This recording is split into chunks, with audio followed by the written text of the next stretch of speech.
زل هارون الرشید بادشاہ په یو لار باندې د خپل وزیرانو مشرانو سره روان دي او د سره خپل عملم دا په لار تیریږي د دجلې په کناره باندې دجله فرات د دجلې په کناره دی روان دي او د دجلې په دې کناره باندې یو د خدای ولی یو بزرګ یو نیک سړی چې بالول سیب دی بالول مجنون د زماني خلکو ورته لیونی ویلو خو د خدای دوست دی اولیاء ته څوک لیونی وي دي درویشانو ته د نبی علیه السلام دی وارثانو ته په خپل زمانه کې اکثر خلک په لیونی ګمان کوي اکثریت خلک او دا لیونی یوازې دې ته نه دی ویل شوی کومو تاسو تاریخ راوالو حدیث مطالعه کو نو د مکی خلکو به نبی علیه السلام ته مجنون ویلو او کدا قرآن وګوري نو ډیرو انبیاء تخبل قومونو مجنون لیونی ویلې وګوره دا قرآن راواله دی کې دا خبر شته دې ته به مجنون ویلو لیونی به ورته ویل کوم چې داغي وارثان دي نو هغه تم خلکو لیونی ویل خو زما خبري غرض دلته دالي مقصد می دلته دالي هغه بنیادی ټکی ته راځم بالول سے په لیونی باندې په خپل زمانه کې مشهور د دجلې په کناره ناس دي او د الله علی د شګر علی د لوندي او هغه نه کورونه جوړي کوټنه غونتی جوړي لکه د ماشومان په کې خپکی یا لاس او ټپي به تن خبره کوي نو کې د سکور غونتی جوړ شي نو بالول سے په دې شګو کې ناس ته بچا تیریږي نو په دې شګو کې لوبي شروع کی دې د پاره چې د بادشاہ د نظر زمانه ووري نو بادشاہ چې د بالول سے بولیدو نو سلام په واچولو نو بالول ورته وعلیکم السلام هارون رشید ورته ورته بالول سکی نو بالول ډیر عجیب جواب ورک اسی خلکو ورته لیونه ویل نو بالول د فکر اړولو د پاره یو خبره ورته کوي بالول ورته وي سکو م جنتی محلات جوړو د جنت بنگلیو کورونه جوړو نو بادشاہ له خندا ورغه وزیرانو ته مخ راوړل د توسه ګوره جنتی کورونه جوړي په له کې ناس دي او چې د جنت بنگلی جوړو ما نو بادشاہ ورته استهزاء ویل خندا د وجنه مذاق ور سره کوي ای بالول یو کور براوي د جنت خرڅ نه کیو محل نو بالول سے ورته وی ولینا بادشاہ ورته وی محل براوي پسو خرڅه نو بالول ورته خندل په 10 روپے باندې په 10 درهم د جنت یو بنگله خرڅوم کالی نو بادشاہ وزیرانو ته مخ راوړل پکړه سکړه سه وخاندل او په 10 روپے د جنت په حال خرڅه ناس خټو کې دیو چې جنتی کورونه جوړو مو خرڅو بادشاہ دا خبره مذاق وګڼله لاړو او چې بادشاہ لاړو اوس لږ ساتیر شو د بادشاہ کوم اهلیه دا کوم ملکه دا ملکه زبیده هغه روانه ده هغه سره خپل سهیلې دي په پرده کې د ملکه زبیده تاسو لږ د دې تاریخ وګورئ دا ډیره دیندار خزوا دا ډیره د خدای نه یریدونکي خزوا ملکه زبیده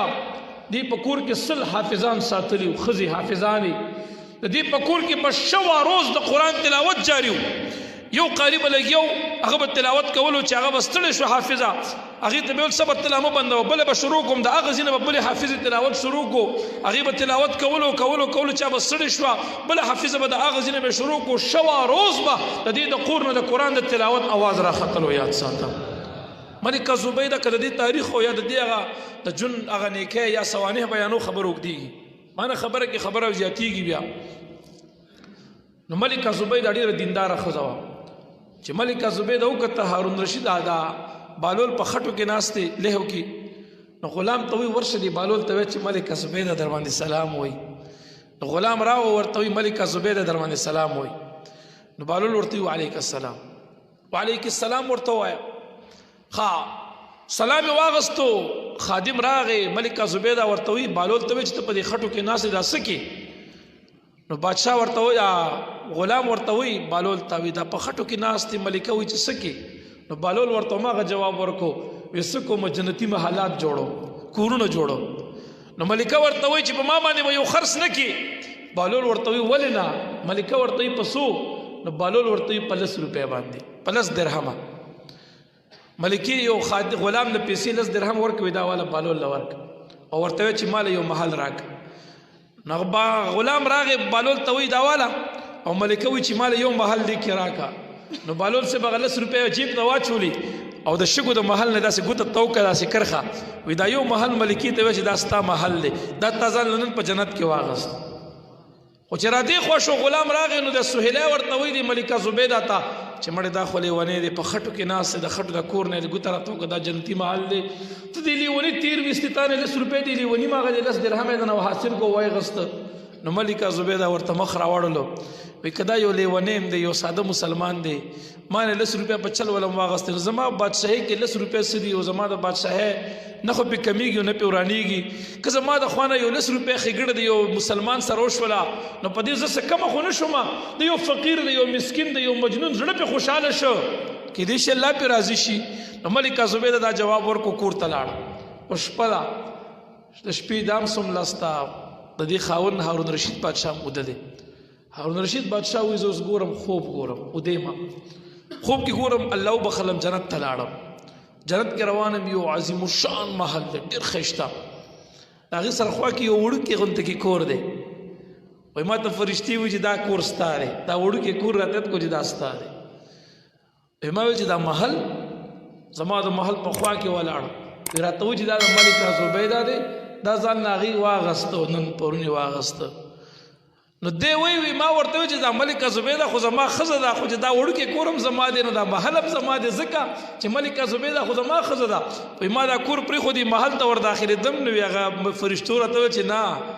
ملکه زبیده نه بغیر دې محل ته څوک نشي دی د هغې اغستی رستو شه اوس خوب دی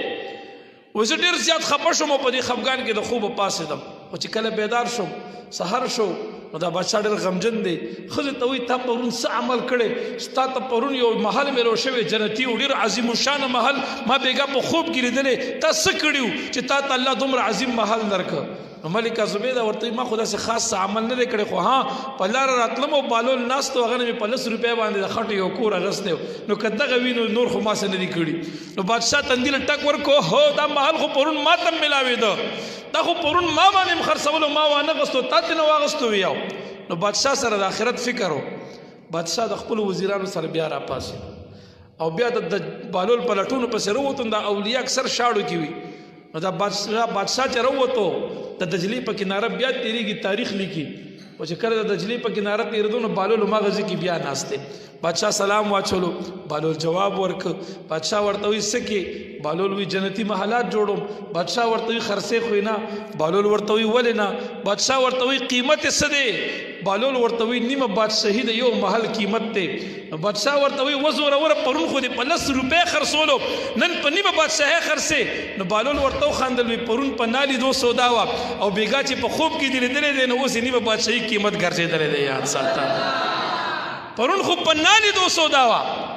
ما چې تا سره کومه سودا کوله خو په نالي دو وه نبی علیہ السلام نه فرمایي لو اقسم علی الله لابره د خدای دوستان هغه خلق دي چې دی یو قسم وخوري په الله باندې په یو خبره کې نو الله یې نه نس کوي الله تبارک وتعالی د دې هغه قسم خامخا پوره کوي دی په خپل خبرو قسم کې الله پاتې نه راولي بالول سے ورته وي پرون زمو ستا چې کومه خبره و نه په ناري دو باندې وه بېګا خو دې په خوب کې دیدار کړی نظاره دې کتلې ده نو اوس که ته مانه دا محل اخلي نیمه بادشاهي به ما ته خپله راکړې غرض مې دا دی دا مونږ تاسو سره چې الله دومره عظیمه د رحم معامله کوي که نه نو دا په نه لیدو سودا ده دا په نه لیدو سودا ده دا ایمان بالغیب دی مونږ تاسو خدای نه دی لیدلی کلک یقین مو پشتکه نشته دی پې تصدیق یې لرو پیغمبر علیه السلام مو نه لیدلی فرشتي مو نه دي لیدلي ورځ د آخرت مو نه دی لیدلی حساب و کتاب مو نه دی لیدلی میزان و صراط مو نه دی کتلی حوض کوثر مو نه دی لیدلی جنت و جهنم مو نه دی کتلی خو کلک تصدیق کوو یقین پې لرو دغه ته ایمان وایي د دې وجې نه الله تعالی مونږ تاسو سره دومره بهترینه معامله وي آی پي معامله الله تعالی را سره کوي د رحم او د کرم